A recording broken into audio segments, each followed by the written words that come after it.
निर्विकार को दूर करो, भक्ति समर्पण की तरफ चलो, ज्ञान को उपलब्ध करो।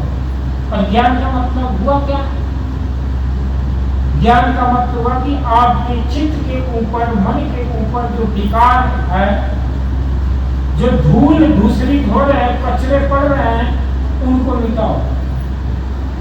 आपने देखा हो बाढ़ आई है नदियों में, बारिश की वजह से धारा प्रवाह बढ़ रही, उस नदियों में आपने देखा होगा पत्थर, हालांकि यहाँ की नदियों में पत्थर नहीं, पहाड़ों में जाएंगे तो नदियों की धारा में बड़े बड़े पत्थर, निर्मल शुद्ध जल की धारा से पत्थर भी क्या हो जाते हैं, चिकने हो जाते हैं।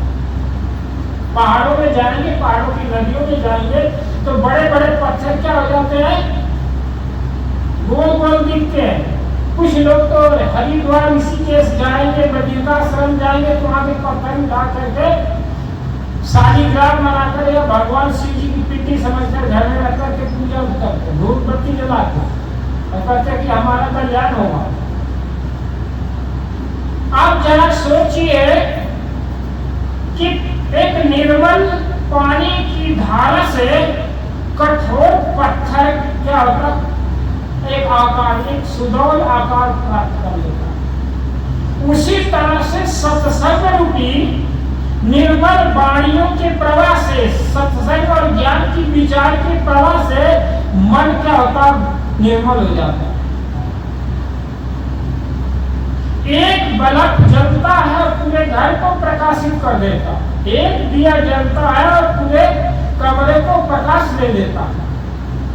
उसी तरह से जिस दिन हमारी चेतन आत्मा जागृत हो जाती है तो हमें तो प्रकाशित करती है, पूरे समाज को, परिवार को प्रकाशित करती है।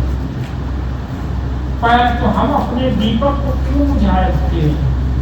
हमारा दिया, हमारी चैतन्य दशा, हमारी विवेक शक्ति, हमारी सोचने की शक्ति, हमारे विचार करने की शक्ति क्यों? तो सत्य कहिए आत्मा और शरीर कहिए जुड़ाव। जिस दिन आत्मज्ञान मिलेगा, चैतन्य का बोध मिलेगा, उसी दिन आपका